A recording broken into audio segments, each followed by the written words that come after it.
60 years ago, Robert I. Schragowitz, better known as Babe, was born in an ambulance as it sped toward General Hospital. His first cries were heard around the corner of 7th and Hennepin. Tell me about the when Babe was born. Tell me about that. When Babe was born.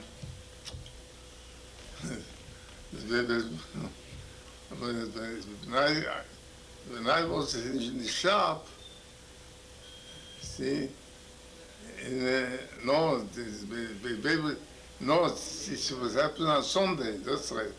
It happened on Sunday, she had, she got the best in bed. And like, and then she says to me, I think I don't feel so good. I said, listen, maybe I should call the ambulance. She says, no, it's too early yet. And every minute she got worse. Finally, I went out to call my mother. My mother was living there on Fremont Avenue by Mendel's house. Like him, the mom was walking.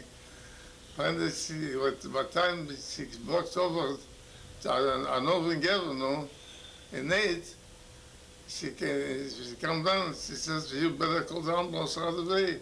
I said, don't wait very long. And my mother, after all, she got some experience. No, she says, too early yet. And I went out, and it was pretty cold the night too. It was awful windy, and snow, and this and that. One day, and I called up the ambulance, by the time I almost came in, she couldn't come down. You have to take on a stretcher. When I took her on a stretcher, by the time downtown, he started to holler, I killed the baby. And I was that time with Sonia in the ambulance. And the ambulance was going so fast, the doctor was with her in the ambulance, he couldn't hear. When I hollered so loud, by the time he opened up the doors, and to go and see the conditions, the baby was out. See? When the baby was out, finally, we come to the hospital, and see the hospital general. He says, I'm the patient. The baby is out already.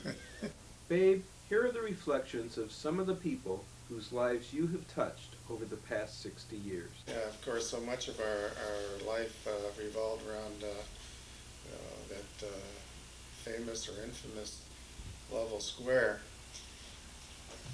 along the park with the pump and water and the fun we used to have. I guess we just didn't, we were too dumb to know that we were poor, but I guess we were happy as kids. And one of the things that we used to do a lot, of course, was play cops and robbers like everybody else. And I have a present for Babe's 60th birthday that I doubt he would ever in his life dream of getting at such a important stage in his life, with the gifts and sentiments that he'll get from everybody. And I have a gift that's a very personal one. And I don't know, Babe, if you ever thought of having a rubber gun. It sure doesn't compare to Star Wars. But I found this at a place, and like you got me, the Lovell Square pump picture in the streetcar. I got this rubber gun for you, and I'll show you how it works. Just like the old days, only we don't have rubber inner tubes anymore. I knew I'd regret being Canada. Unfortunately, we've only been friends for 48 years. You've known my husband a little bit longer. I guess there are many things that I can pick out in 48 years to talk about, but I think one of the outstanding things that I'll never forget, and one thing that I'll be most appreciative to you for, is asking me for a date when we graduated from Lincoln Junior High School. The day that we graduated, I took this picture of you, and it was that evening that we had our wonderful graduation date. And if you remember correctly, as we went into the car, you stepped on the running board and the running board broke off.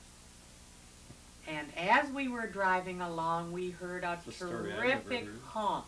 Honk, honk, honk, and Muddle had to pull over to the side of the road. And what was that all about? He had lost his license plate and his back bumper. They had all fallen off, and we had to put them in the back seat with 3 couples in the back seat. That was fun, and I'm sure you remember. Also, do you remember going up in the roller coaster on the afternoon at Excelsior Park? That was fun. It was a day really that I'll never forget. We started out at Grant School in kindergarten together and went all the way through Lincoln and North. One of the anomalies of life is that when we graduated high school and went into the service, I was taller than you, and your name was longer than mine. When we got out of service, you were taller than I, and your name had gotten shorter. I still don't understand how that happened. Enjoy your birthday. It's been a pleasure to be part of it. Thank you. Was when we were in high school, junior high school in Lincoln, with the band and the orchestra. And Babe and I were both playing the violin. And Babe, there were awards given out throughout the city by some philanthropic guy, I guess, who was interested in music. And I remember Babe won the whole season ticket to the Minneapolis Symphony Orchestra. 3rd row orchestra, 3rd row front. And of course he had to give reports and going to the symphony every Friday, but I was able to share some of those. I'm also thinking of the time when I was 11 and Babe was 13. Did you know that I was madly in love with him? No. My Really? first adolescent love. You never told me. It's true. He was very tall and very handsome, very sensitive. A perfect second love. Actually, my first love was Easter, Babe, I have to tell you.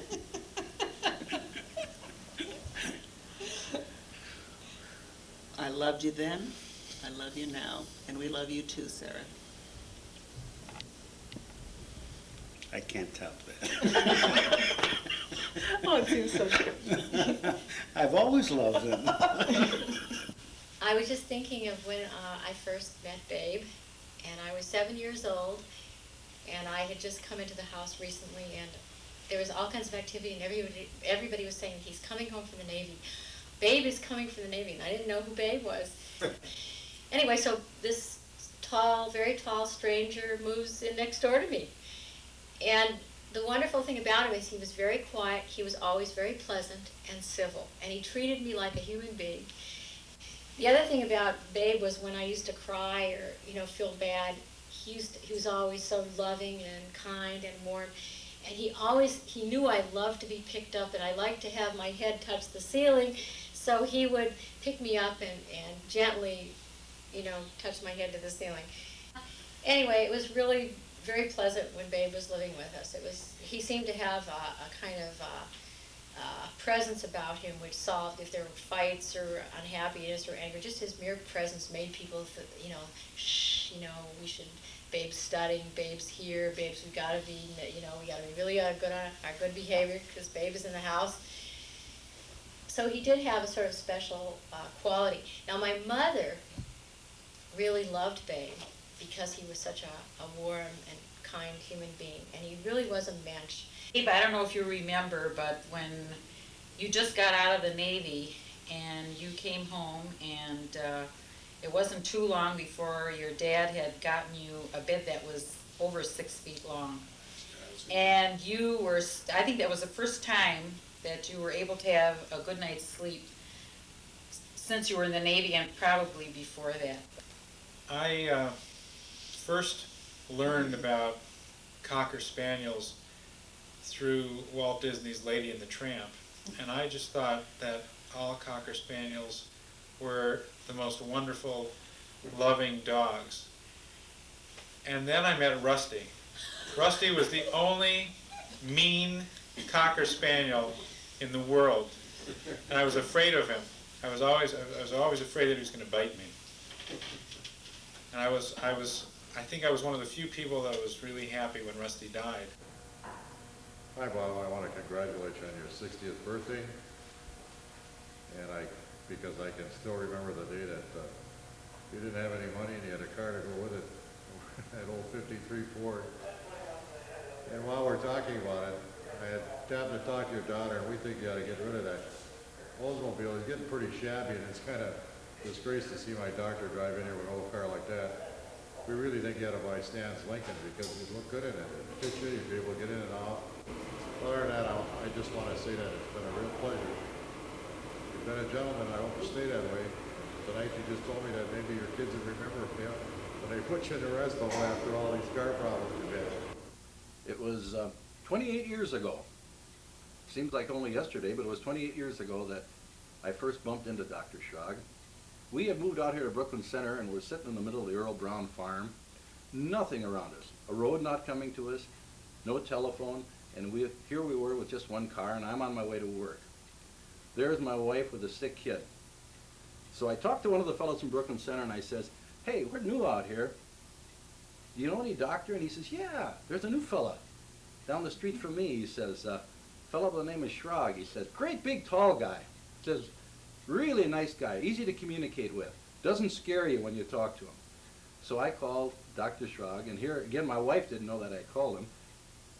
Explained the situation. He says, well, I'll see what I can do.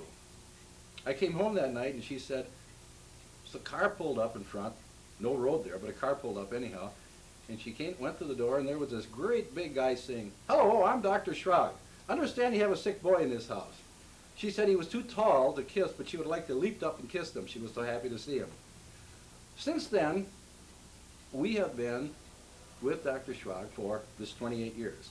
Not only my wife and I, our kids, our grandchildren, and when my mother-in-law moved out here, she's here. So he's got 4 generations of us. The story that comes most clearly to my mind is when I was rushed in for some emergency heart surgery.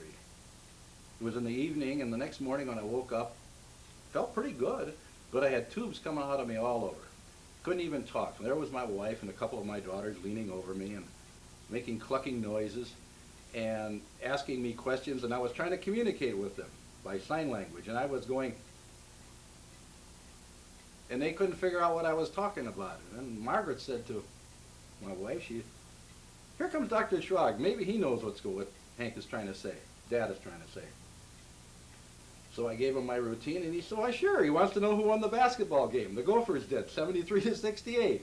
So I really have always felt that he really knows how to communicate with me, and I'm sure with the rest of his patients.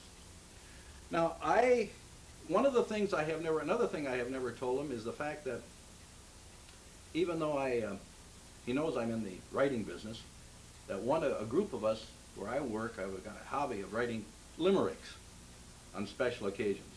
So I have written a little limerick for him. It goes like this. It's really a difficult job to say anything bad about Bob. But one thing that I find while he checked my behind, his equipment is rough as a cop. Happy 60th. Hi, babe.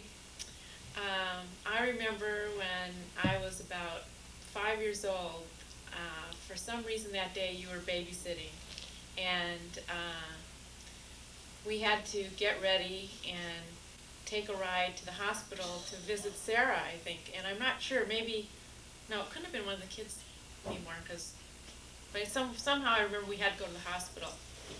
And so you were getting me all dressed and everything, and I was wearing this baby blue organdy dress. And it had these ties that went around the back, and then you would tie it into a big bow. But before we left, I had to go to the bathroom. And for some reason, the ties untied. They fell in the toilet. And, well, I don't know how to put this, but the ties got...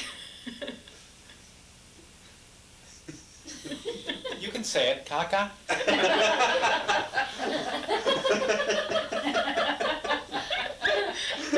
Tinkle, what?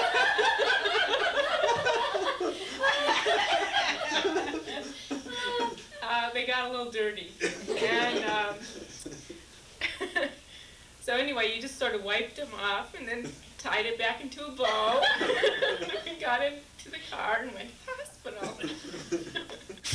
I want to wish you a happy birthday on this special occasion. And on this special occasion, I thought I'd shave.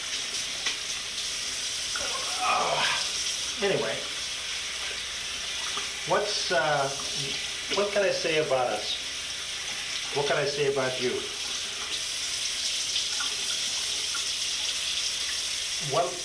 When I think of Babe, what do you think of? You think of a guy with practical jokers, always trying to think of something different to do, right? That's Babe. It's always been that way.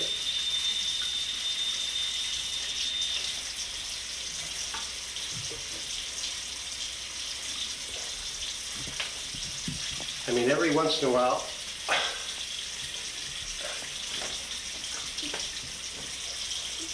sends me a little gift. And I appreciate those things, you know? I mean, how many brothers do I have that send me t-shirts? But when you ask me what I think of when I think of Babe, a couple of things. Besides being a practical joker, he has the hardest arm busters of anybody I know. And he's the loudest belches this side of Easter.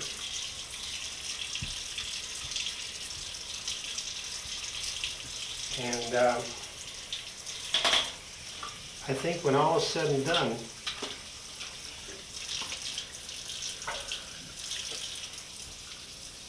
I was trying to think of something that's really unusual. I can't really think of one time when we really had a fight, which is really unusual for two brothers. You know that? That is unusual. Say happy birthday. I love you. Okay, now you don't want to say anything, Easter? I'm not gonna say that. Okay, well, I mean, it's only your brother. Okay. I know, but that's, you know. Anyways, your brother, okay. Now you gotta, okay, so, anything else you want to say, get it out of your system before we start Easter? Okay. So this is an opportunity to get your brother Easter. We want to wish you a happy New Year and a happy birthday, 60th birthday. Don't talk. Don't talk. You didn't want to say anything. Yeah. You didn't want to say anything. Don't talk, East. I'm just here to lend support so that we can reminisce for Dave's birthday. And Easter, no farting either.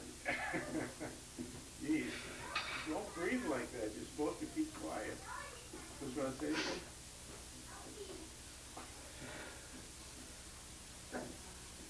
Come on, you can say, come on, East. Come on. Dad, when I think of you, I think of all the times I've been a part of your practical jokes. Like the time when you put on Mom's wig, put your arm around me, and we had our picture taken. We sent it to our relatives in California, telling them that you were my boyfriend, and they believed it. And then I remember the time when you had me put on my bathing suit in the winter, climb the tree in the backyard, and telling them what a nice place it was to live in Minnesota. Well, Dad, on your 60th birthday, I'd just like to tell you that I really appreciate you giving me my sense of humor, because without it, I'd really be up a tree. Dad, I've learned over the years how much you love having people around the house. Many of my friends actually consider you their second father, and it's understandable. You make them feel very warm and comfortable around the house. I've learned that when I want to go out, I have to drive and pick up my friends, because I know once they come in the house, that's it. We're not going out, because the first thing you say is, come on in, take off your coat, we'll make some popcorn, make a fire, watch TV, make some dinner. I mean, that's it. Don't go to the house anymore.